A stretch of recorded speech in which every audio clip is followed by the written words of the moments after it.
আসসালামু আলাইকুম। আজকে দেখাচ্ছি এনার্জি প্লাস বিস্কিট দিয়ে আমরা একটা মজার ডেজার্ট।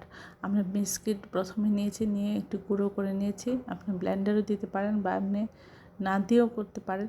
এভাবে দিয়ে আধা লিটার দুধের মধ্যে আমরা পরিমাণ মতো দিয়েছি চিনি, আর এখানে 3-4 চামচ গুঁড়া দুধ দিতে পারেন। এতে দুধটা ঘন এবং ঘনত্ব বাড়বে এবং টেস্টও বাড়বে।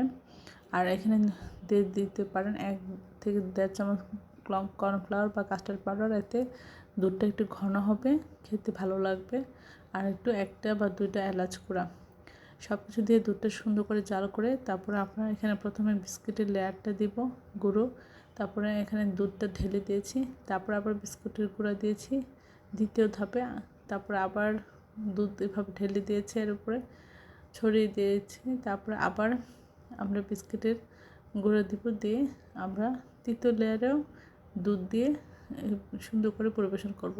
এখানে গরম গরম দুধটা পরিবেশন করতে হবে, এতে বিস্কিটটা ভিজে নরম হবে। শেষে অল্প একটু বিস্কিট এভাবে ছড়িয়ে দেবেন, এতে দেখতেও এবং খেতে ভালো লাগবে। আমরা এখানে কাঠবাদাম বাদাম দিয়ে পরিবেশন করেছি। এটা খেতে খুবই সুস্বাদু হয়েছিল। আপনারা এটা ফ্রিজে রেখে ঠান্ডা ঠান্ডা পরিবেশন করবেন, তাহলে দেখবেন এটা অসাধারণ হয়েছে। সবাই আমার চ্যানেলটি লাইক এবং শেয়ার দেবেন, সাবস্ক্রাইব করবেন, প্রিয়জনকে বেশি বেশি করে শেয়ার দেবেন। আমার চ্যানেলে সব রকম রান্নার রেসিপি রয়েছে, আশা করি দেবেন। আসসালামু আলাইকুম। আজকে দেখাচ্ছি দুর্দান্ত স্বাদের শাহি টুকরা অর্থাৎ পাউরুটি দিয়ে আমরা মজার একটা ডেজার্ট তৈরি করব।